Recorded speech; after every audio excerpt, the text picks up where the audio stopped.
video is part 3 in our nerve entrapment series. I'm going to be specifically covering an entrapment of the C5 nerve root, where it gets caught, why it gets caught, clinical signs of when there's an entrapment, advanced palpation, and even a treatment demonstration.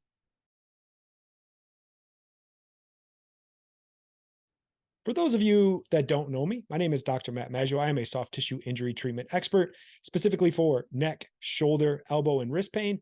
My focus is on finding and fixing scar tissue and reducing inflammation from chronic injuries without the use of drugs, injections, or surgeries, which does lead to a significant increase in overall functioning and long-lasting pain relief. I am also the creator of the Peak Method and the founder of the Soft Tissue Treatment Revolution, where we teach overworked massage therapists a better treatment system that will allow you to cut your treatment times by at least 50% so you can stay healthy, avoid the dreaded burnout, and help a hell of a lot more people get out of pain.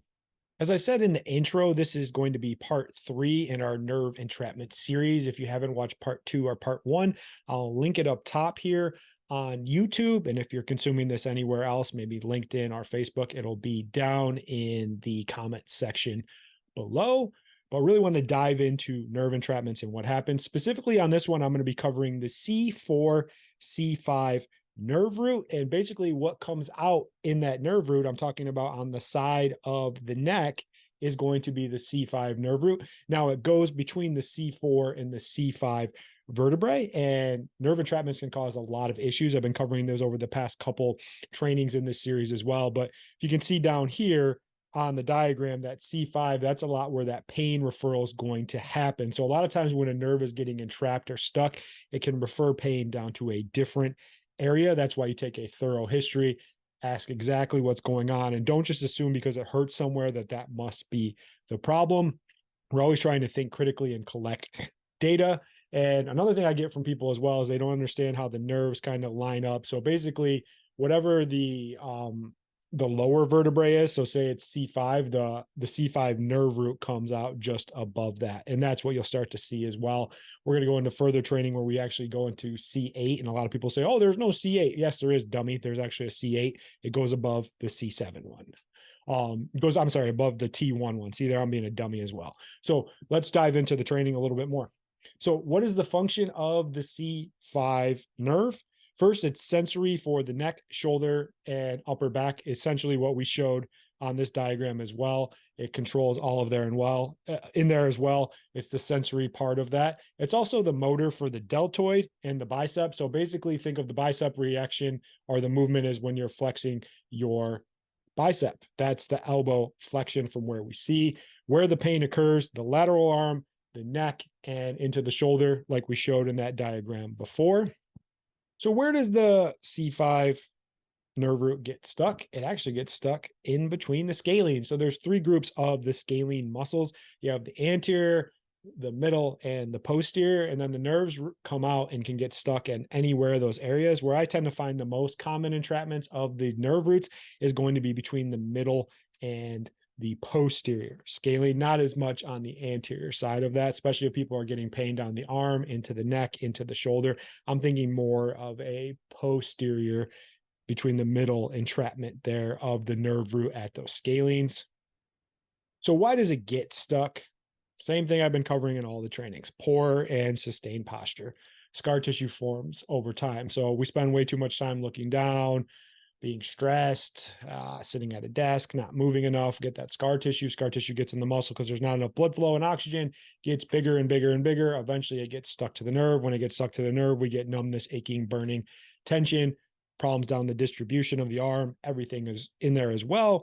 Also just some injuries or trauma, maybe a car accident. They played some type of sport.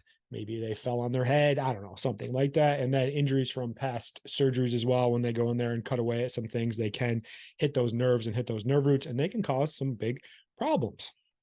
Common injuries associated with an entrapment. As I said before, the number one clinical sign is going to be pain, numbness, tingling, really into the shoulder. The C5 nerve root isn't going to get as much down the arm. It's going to be more in like the crook of the neck there and into the shoulder. That's where you're going to see more of that pain. You're also going to see weakness in the shoulder muscles because it controls the deltoid. Another one that's like a secondary finding could be some issues with breathing. So that C5 nerve root actually contributes to a bigger nerve called the phrenic nerve, which actually innervates the diaphragm. So a lot of times with a lot of entrapment and compression of that C5 nerve root, there can be some issues with the diaphragm and breathing as well. Then there's just going to be neck pain and tension when the nerve gets caught. All the muscles around there tighten up to protect it. It's going to stay more in the neck in there as well. Another one is cervicogenic headaches. I always say that doesn't really tell us much, but basically some type of neck and headache type of pain as we go in there. And the last one is going to be cervical disc degeneration. And that's basically you can have a bulge, a herniation, a protrusion, gets worse as we go. And a lot of times when it's that C5 nerve root, especially between the C4 and C5, it's going to be more neck pain and less down the arm because that area kind of controls that part or that higher up part up in there. How to find where it's actually getting entrapped. I always say if you can't find it, can't fix it. So it's always starts with a palpation and knowing exactly where to go. And a lot of that palpation is done after doing a thorough history about what's going on and collecting all the data, all the symptom points, and forming a hypothesis about what's going on. Yeah, actually critically thinking and not just jumping right into treatment blindly and just thinking because it hurts somewhere, that must be the problem. You got to ask a lot of other questions. That's what we teach in our more advanced immersive courses, getting to the root cause of what's going on. But basically with the palpation, you want to get precise tension, and you want to feel in there nice and slow. And when the scar tissue is in there, what happens is when muscles are healthy and the nerve is healthy, the nerve can kind of bow and move back and forth. When you hit that area, it gives like a pushback on there. And the client will even say, "Ooh, that is really tender in there as well." The way I like to palpate this as well as I have the client on the position for palpation, they're going to be laying on their back with their head facing up called supine. And then we're actually going to tuck their arm under their hip. That's going to get some traction on the lower part of that nerve and really help that pop up. So what I want to include in the training for this week is an advanced palpation of me going through, finding the landmarks, what it feels like, so you can see that as well. I'm going to link that video up right now. These nerve roots are really caught up and create a lot of problems with overall functioning of the neck. Can cause some pain down the shoulder, back through here as well. So symptom location is really key. And when you're seeing a limited test, when they're doing that upper cervical functional test, what's going to happen is it's going to refer some pain there. So if you can clean these up, it's going to make a big difference. So coming a little closer here. So the way that I'm going to set up is you're going to have the client right here, and the top of their shoulder blades will be right off the edge of the table. And then you're basically going to have your hands cradled just like this. And this, say we're treating the left side. So the top hand is going to be our support hand. So what I like to do is I count some landmarks from where we go, and then down. So we go down here, and the first one you're going to find is that C7. So I want you to go 7, 6, 5, 4. And that's where you're going to hold and cradle.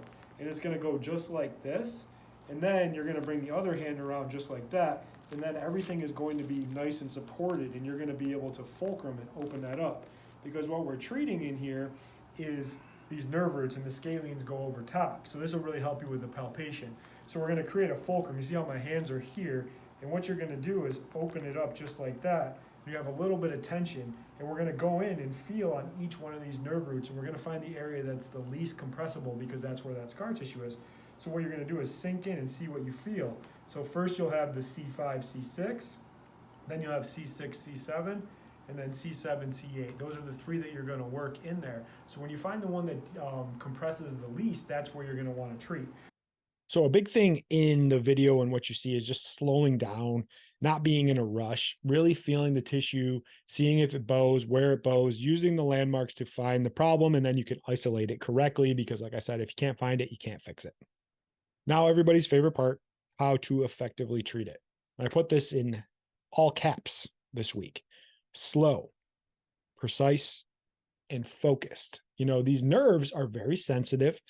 They're a big problem. They're often vastly underlooked and underdiagnosed for the key root of what's going on.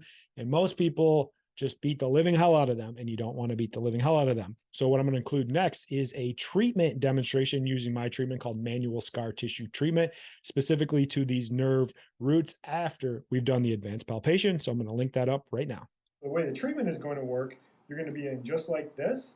And what you're going to do is start them in neutral and say we're going to treat the C6, C7. So we're right here, my thumb is here, and we're going to use the pads of our thumb to open it up this way.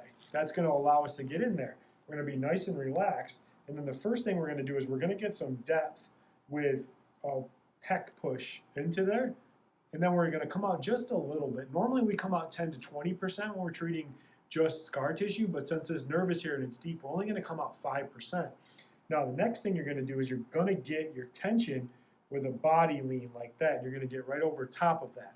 And you want to pause just before that happens and hold that. And the way the motion is going to work is you're going to take this left foot, and this is going to be your push foot, and your right foot is going to pull. So what you'll feel is a slight push and a slight pull as I bring it through just like that. And we're not going very far as we go through because we're only treating that one level as we go in there.